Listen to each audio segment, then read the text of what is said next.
नमस्कार, बहुत स्वागत है आप सभी का। आप देख रहे हैं सुनो यूपी का मॉर्निंग एडिशन। मैं हूं आपके साथ जया मिश्रा। बुलेटिन की शुरुआत बड़ी खबर के साथ करेंगे और बड़ी खबर आपको बता दें, जहांगीरपुरी में बड़े एक्शन की तैयारी हो रही है। इलाके में भारी संख्या में सुरक्षा बलों की तैनाती हो चुकी है। अवैध निर्माण के खिलाफ आज कार्रवाई हो सकती है। बड़ी खबर इस वक्त आपको दे रहे हैं। जहांगीरपुरी हिंसा में बड़े एक्शन की तैयारी हो रही है। आज जहां एक तरफ कोर्ट में आरोपियों को पेश किया जाएगा, तो वहीं दूसरी तरफ अवैध अतिक्रमण के खिलाफ कार्रवाई भी होने वाली है। सुरक्षा बलों की भारी तैनाती की गई है और लगातार आपको बताएं कि एक एक पहलू पर निगरानी की जा रही है। खुद गृह मंत्रालय की तरफ से इस पूरे मामले पर नजर है अमित शाह की। अवैध अतिक्रमण के खिलाफ कार्रवाई होगी और अमित शाह गृह मंत्री पहले ही कह चुके हैं कि उदाहरण पेश करे दिल्ली की पुलिस, इस तरीके से सख्ती हो, इस तरीके की कार्रवाई हो पूरे मामले में कि आगे कोई भी इस तरीके के हमले करने से, घटना को अंजाम देने से बचे। तो आज इस मामले में एक्शन देखने को मिलेगा। कोर्ट में आरोपियों को पेश किया जाएगा।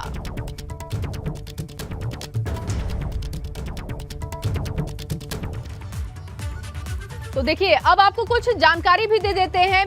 ऐसे अगर होंगे तो कैसे रुकेंगे दंगे, और आपको दिखा रहे हैं एनसीआरबी के आंकड़े, साल 2020 के आंकड़े देखिए।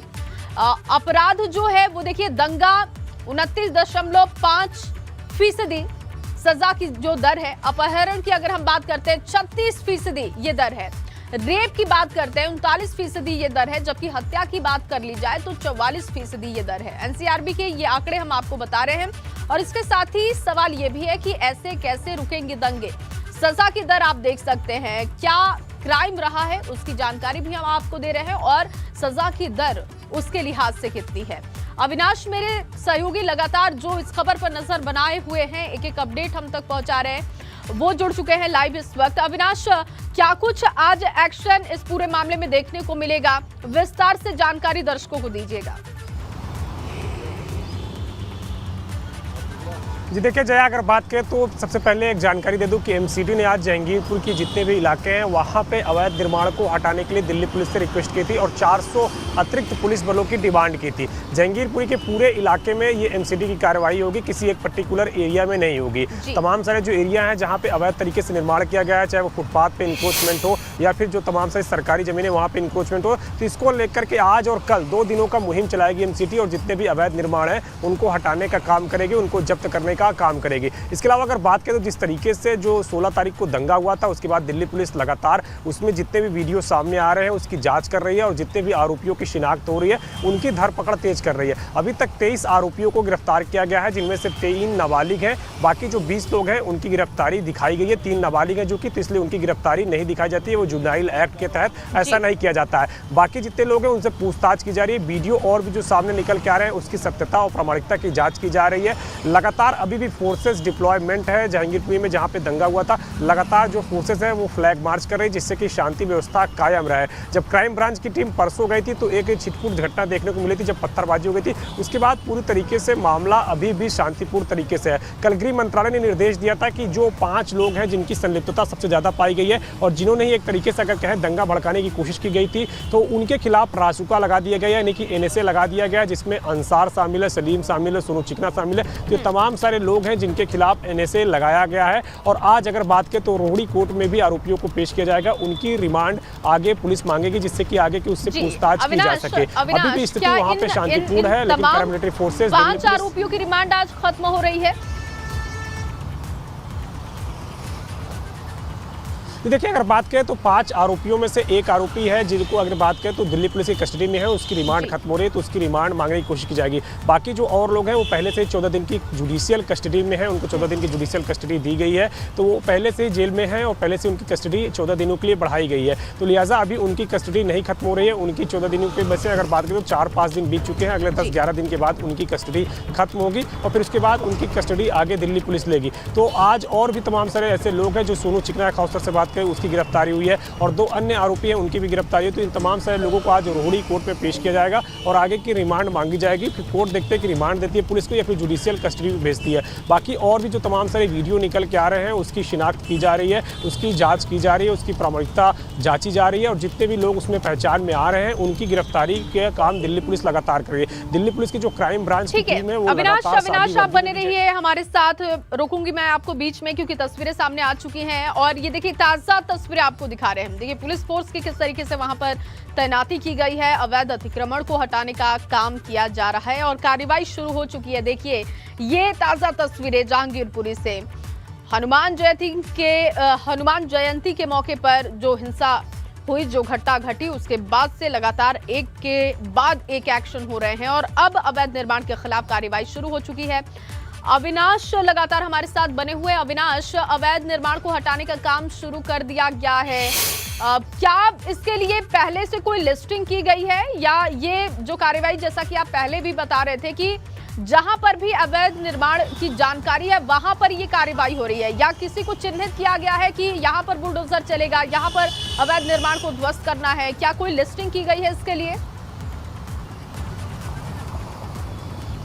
देखिए लिस्टिंग नहीं की गई है। नॉर्थ एमसीडी है जो लगातार इस तरीके की मुहिम चलाती रहती है अपने इलाके में। उसी कड़ी में अगर बात करें तो जहांगीरपुरी इलाके को उसने आज और कल के लिए चुना हुआ है।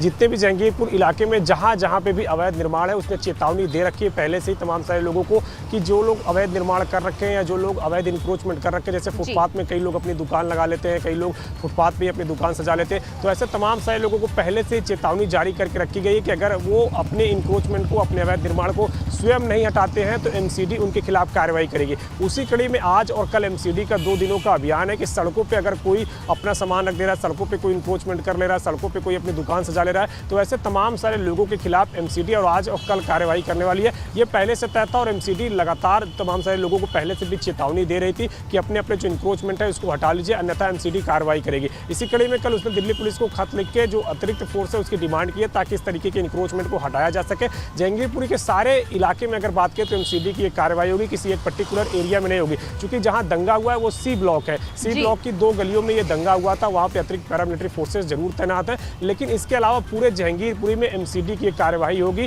केवल सी ब्लॉक जहां दंगा हुआ था ऐसा नहीं कि वहीं पर होगी, पूरे एमसीडी जो पूरा जहांगीरपुरी का इलाका है पूरे इलाके में इस तरीके की कार्रवाई की जाएगी और शुरुआत इसकी अगर बात करें तो बाहर से ही की जाएगी। तो तमाम सारे जो लोग हैं उनको पहले चेतावनी दी जा चुकी थी और अभी भी कई सारे लोग ऐसे हैं जो अब जान चुके हैं कि आज बुलडोजर चलने वाला है या आज अतिक्रमण हटाने जाने वाला है, तो कई लोग स्वयं अपने अतिक्रमण को हटा रहे हैं, अपने इंक्रोचमेंट को हटा रहे हैं और लगातार जगह खाली भी कर रहे हैं। तो ये पहले से तय था और आज इस पर कार्रवाई होगी।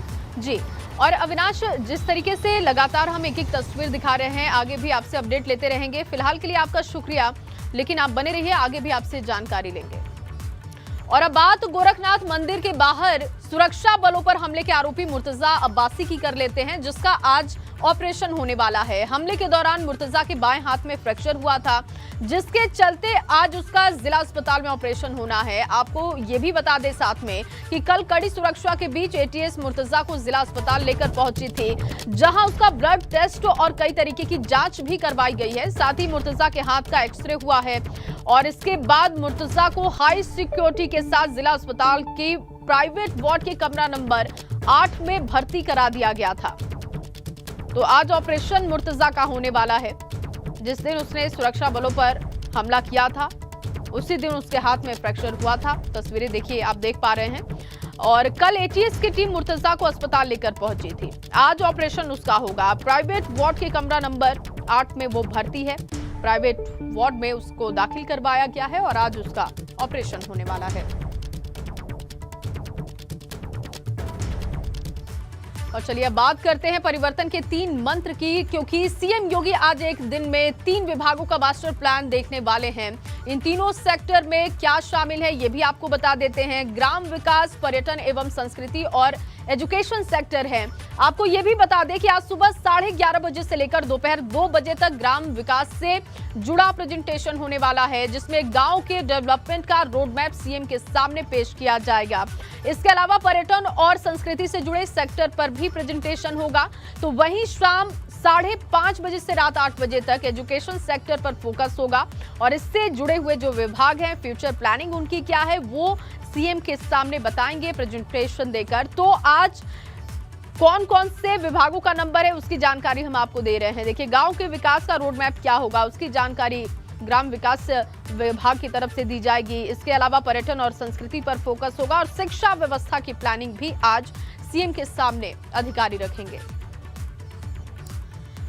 तो ये परिवर्तन के 3 मंत्र क्या है वो भी समझ लीजिए। आज होगा 3 विभागों का प्रेजेंटेशन और 2 शिफ्ट में 3 सेक्टरों का प्रेजेंटेशन होने वाला है। जो अहम जानकारी है वो हम आपको बता रहे हैं। गांव का विकास कैसे हो, पर्यटन और शिक्षा पर भी महामंथन होगा। सीएम योगी के सामने मंत्री पेश करेंगे एक्शन प्लान, क्या रणनीति उन्होंने तैयार की है आगे आने वाले समय के लिए, क्योंकि सबसे पहले 100 फिर छमाही और फिर साल भर की प्लानिंग आपको रखनी है सीएम के सामने। तो ऐसे में विस्तृत तैयारी के साथ आज पहुंचेंगे। जो सबसे पहला प्रेजेंटेशन होगा वो ग्राम विकास का होगा। सुबह 11:30 बजे से दोपहर 2 बजे तक ग्राम विकास सेक्टर का प्रेजेंटेशन है और इसी शिफ्ट में पर्यटन एवं संस्कृति सेक्टर का भी प्रेजेंटेशन हो जाएगा।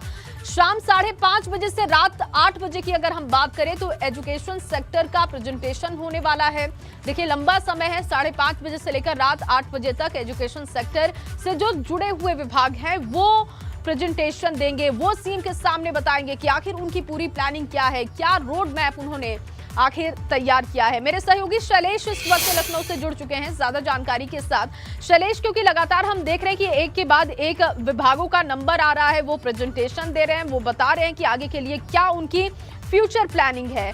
आज भी कई सेक्टर की तरफ से जो विभाग है वो आज अपनी पूरी तैयारी सीएम के सामने रखेंगे। तो किस तरीके से किसका नंबर आएगा और किस तरीके से ये पूरा अहम रहने वाला है, जो आज के तीनों सेक्टर के प्रेजेंटेशन है वो बताइएगा। देखिए, सबसे पहले जो प्रेजेंटेशन होगा जया वो ग्राम्य विकास विभाग से जुड़ा हुआ होगा। ग्राम्य विकास सेक्टर कहना उचित होगा क्योंकि इसके साथ में 5 विभाग जुड़े हैं। ग्रामीण अभियंत्रण भी है, पंचायती राज भी है, राजस्व भी है। इस तरह से 5 विभाग जो है इस सेक्टर में आते हैं और इस पर चर्चा होगी कि ग्रामीण क्षेत्रों का डेवलपमेंट कैसे किया जाए, वहाँ पर विकास की गंगा को कैसे बहाया जाए। इसको लेकर पूरा एक प्लान होगा, एक स्ट्रैटेजी होगी जिस पर मंथन होगा। 100 दिन, 6 महीने, 1 साल, 2 साल से लेकर 5 साल तक का एक पूरा खाका। क्योंकि देखिए, जब तक सामने एक ब्लूप्रिंट ना हो, जब तक एक लाइन ना दिखे, तब तक काम कैसे होगा। इसलिए पहली सरकार में भी हमने देखा था जब योगी आदित्यनाथ की बनी थी, जब पहला कार्यकाल था, तब भी इसी तरह से प्रेजेंटेशन हुए थे। 5 साल का एक ड्राफ्ट पूरा तैयार हुआ था और वैसा ही अभी चल रहा है। तो एक पूरी लाइन तैयार होगी, एक ब्लूप्रिंट है और उसके हिसाब से सभी लोग अपने लक्ष्य तय करके काम करेंगे। इसके बाद में पर्यटन एवं संस्कृति विभाग का सेक्टर का प्रेजेंटेशन है, जिसमें पर्यटन विभाग, संस्कृति विभाग, धर्मार्थ कार्य विभाग, सूचना विभाग, ये सब विभाग उसमें शामिल रहेंगे। और इसमें अगर हम बात करें तो जो 5 विभाग है वो प्रेजेंटेशन देंगे और इसमें जो बात होगी सोर्सेज की माने तो अयोध्या को जिस तरह से विश्व स्तर पर आध्यात्मिक पर्यटन नगरी बनाने के रूप में काम होना है, काशी विश्वनाथ की जब बात होती है, काशी नगरी की बात होती है, मथुरा, ये वो जगह है जहाँ पर किस तरह से और आध्यात्मिक पर्यटन को बढ़ावा दिया है, किस तरह से यहाँ पर जो अध्यात्म है उसको बढ़ावा दें। और इसके अलावा कई और ऐसे स्थल हैं जो पर्यटन की दृष्टि से महत्वपूर्ण है, चाहे आगरा की बात की जाए। इसके अलावा तमाम ऐसी देखिए जगह है, जैसे लखनऊ का उदाहरण लेते हैं तो यहाँ पर रेजिडेंसी है, काकोरी है, तमाम शहीद स्मारक प्रदेश में कई जगह पर बने। तो वहाँ पर किस तरह से काम होगा, संस्कृति विभाग किस तरह से आगे काम करेगा, इसको लेकर एक पूरा ड्राफ्ट जो है आज रखा जाएगा और कितने समय में क्या काम पूरा होगा ये भी उसमें डेडलाइन के साथ दिया जाएगा। शाम को जो प्रेजेंटेशन है एजुकेशन सेक्टर में, उसमें 7 विभाग होंगे। देखिए, बेसिक, माध्यमिक, उच्च शिक्षा, प्राविधिक शिक्षा, व्यावसायिक शिक्षा, इस तरह से करके कुल 7 विभाग होंगे और वो बताएंगे कि प्रदेश की शिक्षा व्यवस्था को कैसे बेहतर करना है, क्योंकि शिक्षा विभाग मुख्यमंत्री की प्राथमिकता के विभागों में से एक है। वैसे तो 3 जिन सेक्टर की हम बात करें तीनों ही प्राथमिकता के हैं, लेकिन शिक्षा विभाग भी बहुत ही अहम हो जाता है क्योंकि अगर आप बेसिक शिक्षा की बात करें तो 1,80,00,000 बच्चे उसमें करीब पढ़ते हैं, यानी कई देशों की आबादी नहीं होगी जो छोटे देश होंगे। इसके बाद आप आ जाइए माध्यमिक शिक्षा विभाग, उच्च शिक्षा विभाग, तो कुल जो संख्या है वो बहुत बड़ी है। प्राविधिक की बात करते हैं तो प्रदेश में 750 से ज्यादा इंजीनियरिंग और मैनेजमेंट के कॉलेज हैं। व्यावसायिक शिक्षा यानी जो एक केंद्र और राज्य का एक संकल्प कह सकते हैं लिया गया था कौशल विकास को बढ़ावा देने का, तो वो भी इससे जुड़ा हुआ है, उस पर भी चर्चा होगी। कैसे स्टार्टअप की जब बात होती है तो इन सब चीज़ों को लेकर, इंक्यूबेशन सेंटर को लेकर, एंटरप्रेन्योरशिप को लेकर, ये सब चीज़ें इससे जुड़ी हुई हैं। कैसे बढ़ावा देना है, इसके ऊपर मंथन होगा। एक डेडलाइन तय होगी हर काम की कि कब तक किस काम को पूरा किया जाएगा। जैसे बेसिक शिक्षा का उदाहरण ले तो मुख्यमंत्री पहले ही लक्ष्य दे चुके हैं कि इस बार जो एनरोलमेंट है छात्रों का वो 2 करोड़ तक पहुंचाना है, जो पहले 1 करोड़ 80 लाख तक रहा, यानी 20 लाख पहले से भी ज्यादा करना है। इसके अलावा छात्र छात्राओं को कैसे और बेहतर सुविधाएं दी जाए, एजुकेशन के लिए क्या और बेहतर माहौल किया जाए, इन सभी चीजों के ऊपर मंथन किया जाएगा। रोड मैप है, अगर फ्यूचर का रोड मैप आपके पास है, रणनीति है, तो आप बेहतर तरीके से काम कर पाते हैं। और इसी वजह से विभागों का जो प्रेजेंटेशन है वो बहुत महत्वपूर्ण है आगे आने वाले समय के लिए और विकास के लिए। बहुत शुक्रिया आपका शैलेश तमाम जानकारी के लिए। चलिए सीधे बड़ी खबर का रुख करेंगे। सम्मानित होंगे उत्तर प्रदेश के आईएएस, प्रधानमंत्री मोदी के हाथों अवार्ड मिलेगा। आईएएस अनिल ढींगरा को पीएम अवार्ड मिलने वाला है। मेरठ डीएम रहते कृषि क्षेत्र में उत्कृष्ट काम उन्होंने किया, एमएसएमई सेक्टर के लिए भी उन्होंने काम किया, देश में सर्वोच्च प्रदर्शन उन्होंने किया।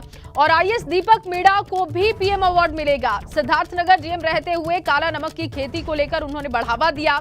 और आईएएस नवनीत सिंह चहल को भी पीएम अवार्ड से सम्मानित किया जाएगा। आपको बताएं कि चंदौली डीएम रहते हुए काला चावल की खेती को उन्होंने बढ़ावा दिया। इसके अलावा आईएएस अरविंद चौहान प्रयागराज मेला प्राधिकरण के मेला अधिकारी को भी पीएम के द्वारा सम्मानित किया जाएगा। प्रयागराज में कुंभ मेला आयोजन के लिए उन्हें ये सम्मान मिलने वाला है।